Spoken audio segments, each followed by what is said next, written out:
So recently I published this project on my Instagram and it did pretty well. It got like 400 likes and tons of comments, but I also had the suspicions that it did pretty well not because of the project but because of this first image where I look like I'm high on drugs, you know, that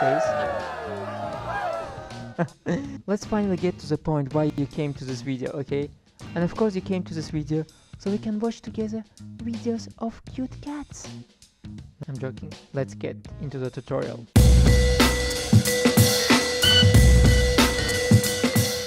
Let's go and click create new. And so here, first of all, make sure width is 1000, height is 1 to 50, make sure you have pixels selected, okay. Make sure resolution is 300 because in most cases it's 72 and most of my students forget to put it to 300 and then the quality is shit and then they're like, what? Why is that happening? So anyway, make sure it's 300 and color mode is RGB color and let's press create. Finally. So now let's get our image and let me just see where is it. Okay, here I found it and let me just place it into Photoshop. And if you want to find this image as well, I will just show you where you can find it. So first of all, let's actually make this bigger and like this, a little bit down. Actually, something like that should be fine. Let's press OK. So now if you want to find this image, you just go to Google and you type Unsplash and Ivan Acedo. This is the name of the author. And then the first link that pops out, you just click on it and here you go. You see this image, you just click download and that's it. Here what do we do? Well, first of all, let's go to layers and let's delete this background layer because we don't really need it. It's always there and I'm like, why is it there? It's always so disturbing. So first of all, we create a new layer. Just click here to create a new empty layer. Then we go here and we create hue saturation, okay? And just bring hue, let's say a little bit to the left, doesn't really matter how much, and bring saturation up. Let's close this now. So now you're going to have this structure. This structure is very important. So empty layer in the middle, image here, and hue saturation here. You got this? Perfect.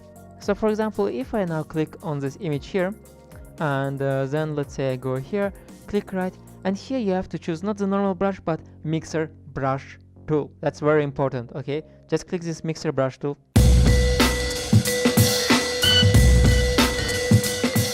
So now there are a few things that you have to make sure are right. First of all, you have to click here sample layers. That's very important. Secondly, make sure your parameters are the same as mine. Wet 100%, load 100, mix 100, flow 100%, and this is 0. Make sure these spots are clicked like this. And also you're going to have here a circle brush, but we don't need that circle. It's too boring, you know. We are crazy people, so we just need to take some other brush. And how are you actually taking this kind of brush? So you have to go to brush settings here, this panel here, and if you don't have it, just go to window and make sure you have brush settings selected, okay? So now when you have this brush settings selected, go here and just click on this brush and also go to spacing now and make this 5%. Perfecto. Now when you did that, finally the magic is going to happen. Just make sure you're on the empty layer. If I now start drawing, see what's going to happen. Boom! What is that? That beautiful colors, how did they come here? Well, why did this actually happen? Because first of all, we have here hue saturation and then we have this empty layer. And this mixer brush tool, it actually mixes everything that it sees on the image. And we don't see these colors on the image, but the Photoshop actually sees this kind of colors on the image because we have here hue saturation. And if you, for example, open hue saturation, you can see here we have different hues. So that's why it just mixing the hues. That's why it's called mixer brush tool. Come on. I mean, that's so simple, guys. I mean, no brainer, right? Whew. So anyway, let's go to this layer and let's actually delete this. Let's create a new one. Okay, so we start from the empty layer and let's actually make this brush size bigger, something like that. Okay, let's make this bigger like that. And also we need to rotate it like this. So let's go here and let's actually rotate this and boom, perfect. So now let's see what do we have to do. So here, as you can see, it's almost like water, you know, it's just falling down so elegantly. So let's start drawing. For example, like this is falling down. Let's actually make this smaller. This is too much, like this. And then you can just, you know, draw, and you can also go up. So, and then you have to go here, and then you have to go a little bit here, just, you know, almost like, and then you have to make this smaller. So here the key is actually always to make this smaller, so it feels like it's getting less. For example, the small, every time when I draw, I make this a little bit smaller, because, you know, the further the color gets, the smaller it has to be. So for example, here as you can see, like this, and then it has to get even smaller, and then even smaller, and so on. So every time it has to get smaller to give this realistic color drop effect. And also we have to draw something here, you know, we have to cover it all.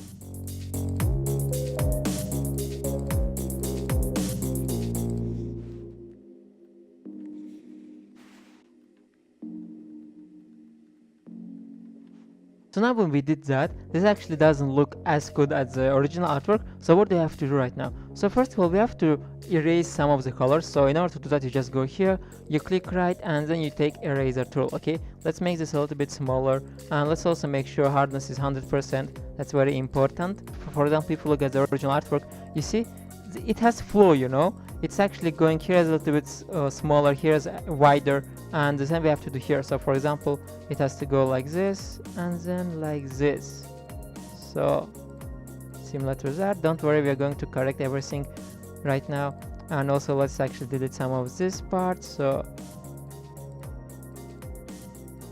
and also here when it's getting down, it needs to lose some of the colors, you know. Just make it look realistic, guys. Come on, just try harder. Yeah. So now we need to take the mixture brush tool again, and here first of all we have to fix these things. Okay, this has to look like it's drawn. So this is too perfect, which is not good. Oh, let's actually draw up a little bit. So yeah. Okay, we can also change the direction of our brush in order to see if it's going to help us, and just draw like this, like it's a liquid thing falling down. We have to fix a little bit more here. So again, I just take eraser tool, and again I just need to fix a little bit more, you know, something like that.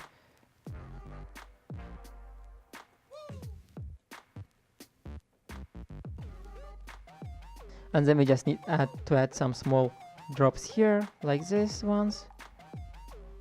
Oops, what did I do? Let's make this a little bit smaller. Let's actually change the direction again.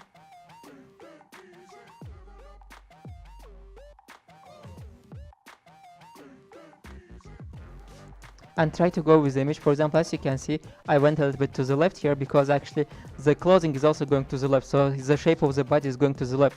So we have to try to follow the shape of the body if you want to make it look realistic, of course. Whew. So now when we did that, congratulations guys, we almost done. Let me fix my hair, my beautiful hair. So okay, now let's finally go and watch some cute cat videos. Okay,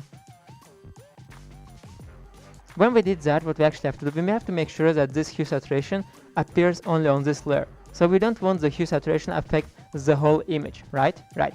How are we going to do that? So for example, if I click twice here, as you can see, we have this properties open, and here you have this kind of tool that points down. If I click it, see what's going to happen. Now if I close it, as you can see here, we have an arrow that points down to this layer. So now this hue saturation is connected only to this layer. And if I now turn this off and on, see, it's only connected to this layer here. It's not connected to the guy anymore. Good job.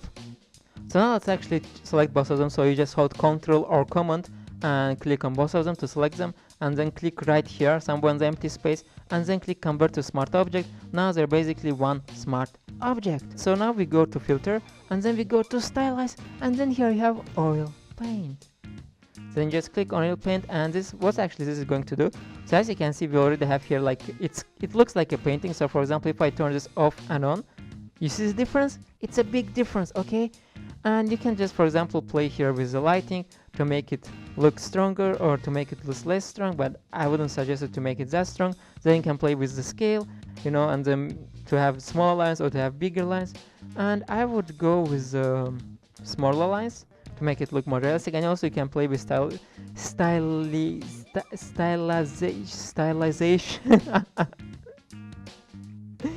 and cleanliness, okay? And yeah, I actually like it like this, so you can just copy my parameters and then just click OK. Good job. So now let's say if you want to change it, you can always turn this off and on here, or you can just click twice on this Oil Paint and it will open again, and then you can change it again.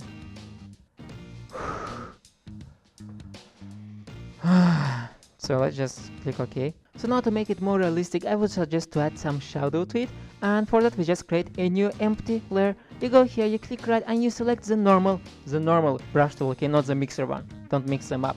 Just make sure you have black color here selected. Just click twice on it to select the black color, click OK, and then make sure opacity is 30% and flow is 3%, okay? And also make sure hardness is 0%. And now, for example, if I start drawing, see what's going to happen. I start creating this kind of shadow here, and you can just add some shadows, you know, to make it look more realistic. But of course we want the shadow to appear only on the colors. We don't want the shadow to appear on the body. So in order to make that, we just go here, we click right, and here we can choose where is it, create clipping mask. And as you can see now, this is pointing down to this layer, which basically means now this layer is only going to appear on this layer, which is colors. So now let's go back to this empty layer and continue coloring. So for example, if I draw like that and I do like that, you know, just adding some little shadows to make it look more realistic, I would say, like this. And we already have shadows here, but still, you know, just shadows always make your work much better.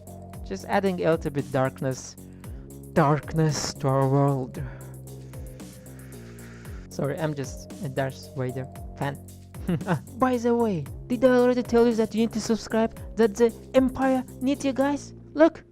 Okay, anyway, and now just some final touches. So now we just connect, not connect, but combine everything, and just click here, and then you hold Ctrl or Command, click on this one and on this layer as well, click right, and then click Convert to Smart Object. Now we go to Filter and click here Camera Raw Filter.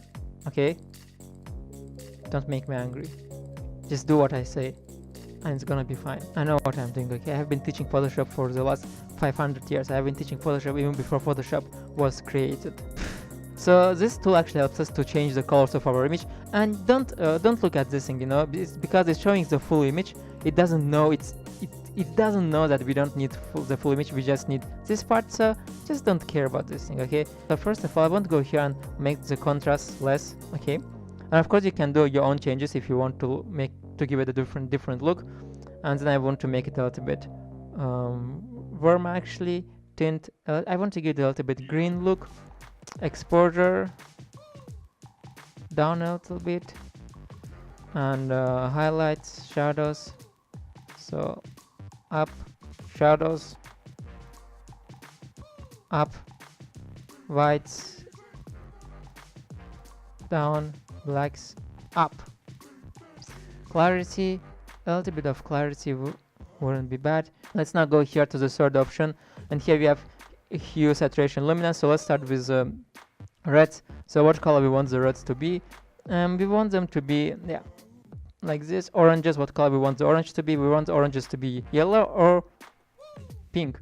So let's actually make this yellow. Yellows, we want them to be let's make the oranges yellow and yellows orange. Good job, guys. That's such a perfect logic. And greens, and greens, we want the greens to be green. I'll just leave it here. Aquas, we want them to be green. Blues, we want them to be purples. Let's see, like this. Magenta, whatever. So let's go to saturation now, and actually we will have to delete one of the colors. So if you look here, I have here this kind of bronze color. That's because I put down the saturation on one of the colors, and I'm not sure which one. Let's try with the blue one first of all. So blues, let's make them down. As you can see, we're already getting this kind of gray look. And then let's also try to do the same with aquas. Yeah, exactly. And that's it. That should be fine. And now you can also play with the luminance, you know, just make it a little bit up, down. Let's see.